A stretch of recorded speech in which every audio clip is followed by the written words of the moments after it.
सौतेली बहनें। रंगापुर नाम के गांव में शालिनी नाम की एक औरत रहा करती थी। उसे दो बेटियां थी। एक का नाम था शिवानी और दूसरी का सुहानी।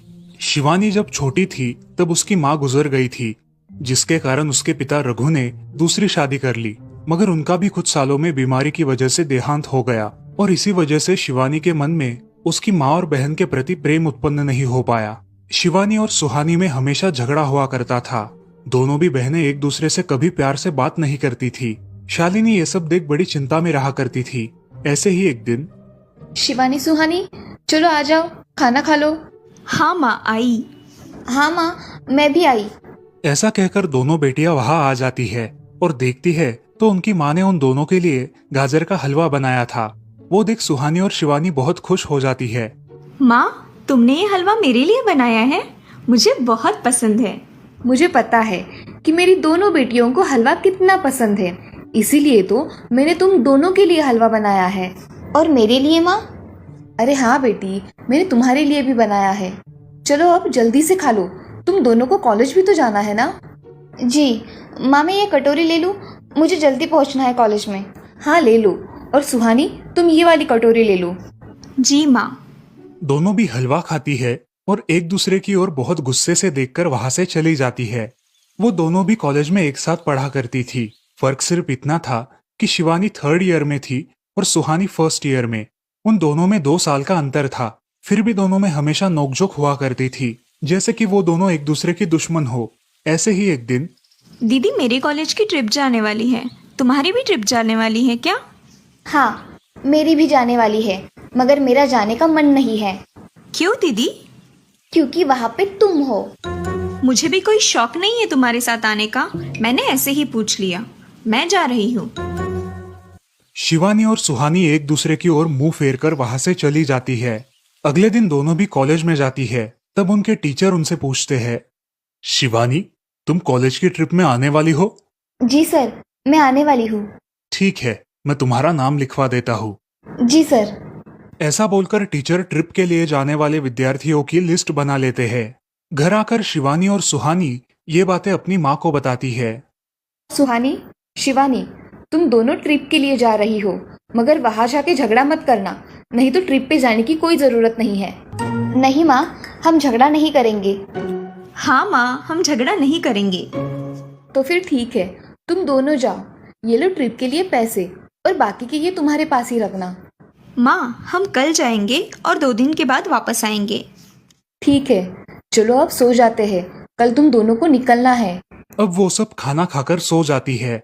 अगले ही दिन सुबह उठकर वो दोनों भी अपने अपने बस में बैठकर ट्रिप के लिए निकल जाती है और इधर शालिनी अपने काम में व्यस्त हो जाती है।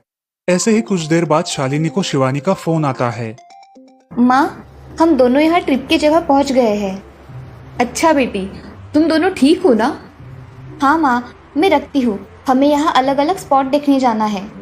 ठीक है, और जब वक्त मिले तो फोन कर देना। हाँ माँ, अपना और सुहानी का ख्याल रखना। हाँ माँ। फोन रखने के बाद शिवानी और उसके क्लास के सारे दोस्त वहाँ की एक जगह देखने जाते हैं। सुहानी भी उसके क्लास के साथ एक दूसरी जगह देखने निकल जाती है। सारे बच्चे एक साथ घूमकर वापस आते हैं।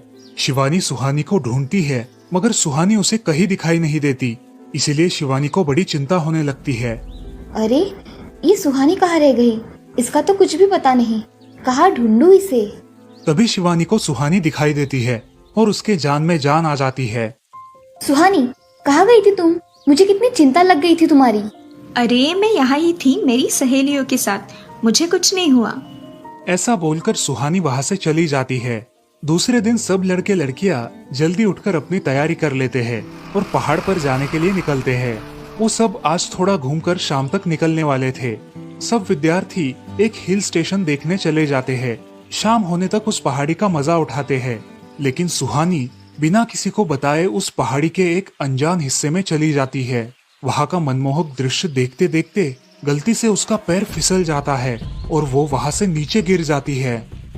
शाम हो जाने के कारण सभी विद्यार्थी वहाँ से निकलने लगते हैं और यहाँ सुहानी एक पेड़ के सहारे उस पहाड़ी की चोटी पर लटकी रहती है। शिवानी सभी विद्यार्थियों में अपनी बहन को ढूंढती है, लेकिन वो उसे कहीं नहीं मिलती। सुहानी को ढूंढते ढूंढते शिवानी वापस उसी पहाड़ी के पास आती है और उसे आवाज लगाती है। सुहानी, सुहानी कहाँ हो तुम? दीदी मैं यहाँ हूँ, बचाओ मुझे, मैं यहाँ हूँ। सुहानी की आवाज की ओर जाते ही उसे पता चलता है कि सुहानी पहाड़ी पर लटकी है। ये सब देखकर शिवानी बहुत घबरा जाती है। शिवानी अपनी पूरी ताकत लगाकर उसे ऊपर खींच लेती है। तुम यहाँ क्यों आई थी?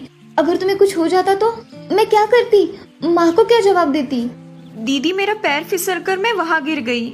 मैंने बहुत आवाज दी मगर मेरी आवाज किसी ने नहीं सुनी। तुम ढूंढती हुई आई और मुझे बचा लिया। तुम दुनिया की बेस्ट दीदी हो।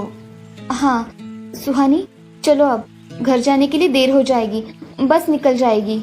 सुहानी को ऊपर खींचते वक्त शिवानी के हाथ पर बहुत सारे जख्म हो गए थे, इसीलिए सुहानी अपनी ओढ़नी फाड़कर उसके हाथ पे बांध देती है और अब वो दोनों बस के पास चले जाते हैं। क्या हुआ है शिवानी, हाथ से खून बह रहा है तुम्हारे? कुछ नहीं सर, मैं वहाँ पे गिर गई थी, अब मैं ठीक हूँ। टीचर और सारे छात्र गाड़ी में बैठकर घर जाने के लिए निकलते हैं। घर आने के बाद शिवानी सारी हकीकत अपनी माँ को बताती है और वो सब सुनकर माँ दोनों को गले लगाकर रोने लगती है। तुम दोनों एक दूसरे के साथ होते हो इसीलिए मुझे कोई टेंशन नहीं रहता, मगर मेरी बच्चियों खुद का भी ख्याल रखा करो। उस दिन के बाद दोनों सौतेली बहनों ने अपने बीच की सब नोकझोंक बंद कर दी और हंसी खुशी सगी बहनों की तरह रहने लगी। दोस्तों, इस कहानी से हमें ये सीख मिलती है कि हम सबको एक दूसरे के प्रति द्वेष की भावनाएं छोड़कर प्यार से रहना चाहिए। चंदनपुर नाम के गांव में चंपा नाम की एक औरत रहती थी। पति, 2 बच्चे और एक बेटी, ऐसा उनका पूरा परिवार था। उसका पति श्रीधर पोस्ट ऑफिस में जॉब करता था। उसके कमाई से ही घर चलता था। चंपा ने अपने घर के सामने एक छोटी सी दुकान खोल के रखी थी। उससे उसे जो भी मुनाफा होता वो अपनी बेटी की शादी के लिए जमा करके रखती। ऐसे ही बहुत दिन बीत जाते हैं। अब बच्चे भी बड़े हो जाते हैं। बड़ा बेटा अशोक डॉक्टर और छोटा बेटा रवि वकील बन जाता है और दोनों अपनी ट्रेनिंग पूरी करने लगते हैं। एक दिन उनकी बहन ज्योति के लिए एक अच्छा रिश्ता आता है और ज्योति की शादी पड़ोस के गांव के सरपंच जी के बेटे से हो जाती है। ज्योति बहुत ही कामचोर और गुस्सा करने वाली होती है। इसी कारण उसके ससुराल से उसे निकाल दिया जाता है। वो अपने पति को लेकर अपने मायके रहने आती है। अब चंपा का जमाई दुकान चलाता है और चंपा और ज्योति आराम से वहाँ रहती है। अरे ज्योति, जरा अपने कामचोर पति को कुछ काम करना क्यों नहीं सिखाती हो? कुछ काम का नहीं है वो।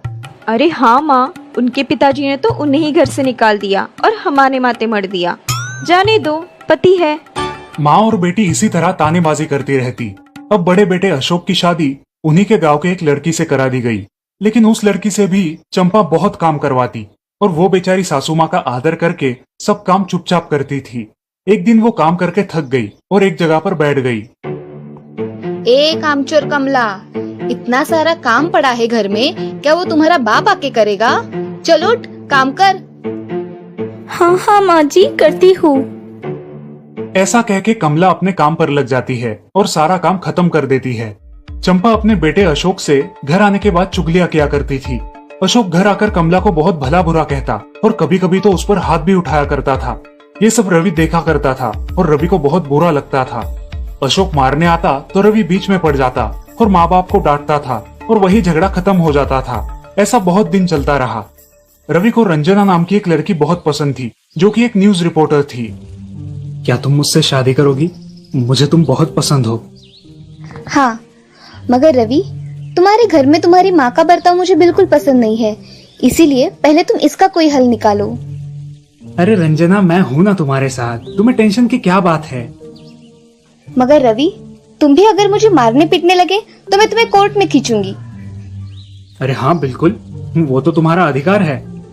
अगले दिन रवि अपने घर में रंजना के बारे में बताता है। रवि की माँ चंपा उसे साफ मना कर देती है।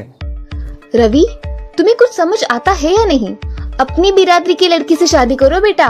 इस घर में ये आखिरी शादी है और मेरे भी कुछ अरमान है बेटा। अजय, आप कुछ कहते क्यों नहीं? हाँ बेटा, तुम्हारी माँ सही कह रही है, तुम इसकी बात मान जाओ बेटा।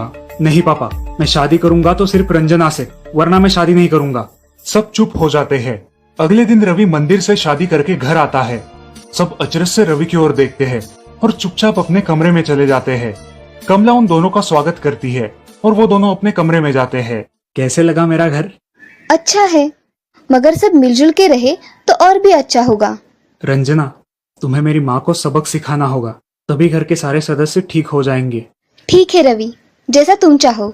अगले दिन रंजना अपने घर के मंदिर में पूजा करने जाती है। तभी रुको, मेरे भगवान के मंदिर में तुम मत आओ, जाओ यहाँ से। ये कहकर सास रंजना को वहाँ से भगा देती है और घर के किसी भी काम को करने से मना कर देती है। तब क्या माँ जी, आज से मैं इस घर की बहू हूँ। इस घर पे मेरा भी उतना ही अधिकार है जितना कि आपका। क्या बोल क्या रही हो? निकल जाओ मेरे घर से। खबरदार अगर हाथ भी लगाया तो। पता है ना, मैं न्यूज रिपोर्टर हूँ। रातों रात खबर छाप दूंगी और कोर्ट के चक्कर लगेंगे वो अलग, समझिए आप। सास चुपचाप देखने लगी और उसकी बेटी और ससुर भी देखते ही रह गए। रंजना ने कमला से कहा, दीदी मुझे आपसे काम है, आप मेरे कमरे में आइए। और हाँ, आज से खाना ज्योति दीदी आप बनाएंगी। अरे माँ, तुम कुछ बोल क्यों नहीं रही हो? ये मुझे काम करने को बोल रही है। अजी सुनते हो? चलो मेरी मदद करो। हाँ आता हूँ। ज्योति किचन का काम करने चली गई और सास बाहर का काम करने लगी। रंजना कमला को लेकर अपने कमरे में गई और उससे कहा, कमला दीदी, आप कुछ कहते क्यों नहीं? आप चुपचाप सह लेती हो, उसका ये नतीजा है। अब देखो दीदी कैसे काम कर रही है। आप कुछ काम करती थी क्या शादी के पहले? नहीं रंजना, मगर अब घर से ही अपना खुद का कुछ व्यवसाय शुरू करने का सोच रही हूँ। बहुत अच्छे दीदी, अब आप किसी से मत डरिए, हम हैं आपके साथ। सच में किसी के साथ होने का कितना महत्व होता है। अब उसकी सासू माँ ही घर के सारे काम करने लगी थी और ज्योति को काम करवाने की वजह से ज्योति भी अपने ससुराल जाने की सोच रही थी। अजी, यहाँ तो काम वाली से भी ज्यादा बुरी हालत हमारी हो गई है। चलो हम हमारे घर चलते हैं, सब है हमारे यहाँ। अरे रे, आप कहाँ चली? अभी भी काम बाकी है। ज्योति का पति रंजना से धन्यवाद कहता है और ज्योति को लेकर अपने घर चला जाता है। अब सासू माँ एक दिन पूरा काम करके इतना थक जाती है कि उसके बदन में बहुत दर्द होने लगता है। तब दोनों बहू सास के पास चली आती है और एक बहू सास के पैर दबाती है तो दूसरी बहू सर दबाती है। सासू माँ उठकर रोने लगती है। मुझे माफ कर दो मेरी बेटियों, अब से कभी ये गलती नहीं होगी। सास को उसके किए पर पछतावा होता है और ये देखकर घर के सभी सदस्य बहुत खुश हो जाते हैं। रवि और रंजना भी बहुत खुश होते हैं। वाह बहू, जो आज तक नहीं हुआ वो तुमने करके दिखाया। बहू हो तो ऐसी। रंजना अपने बर्ताव के बदले माफी मांगती है और अब सब लोग खुशी खुशी रहने लगते हैं। तो दोस्तों, इस कहानी से हमें ये सीख मिलती है कि हम सब मिलके परिवार बनता है और हम सब परिवार का महत्वपूर्ण अंग होते हैं। परिवार के काम मिल बांट कर करना ये हमारी वैयक्तिक जिम्मेदारी है।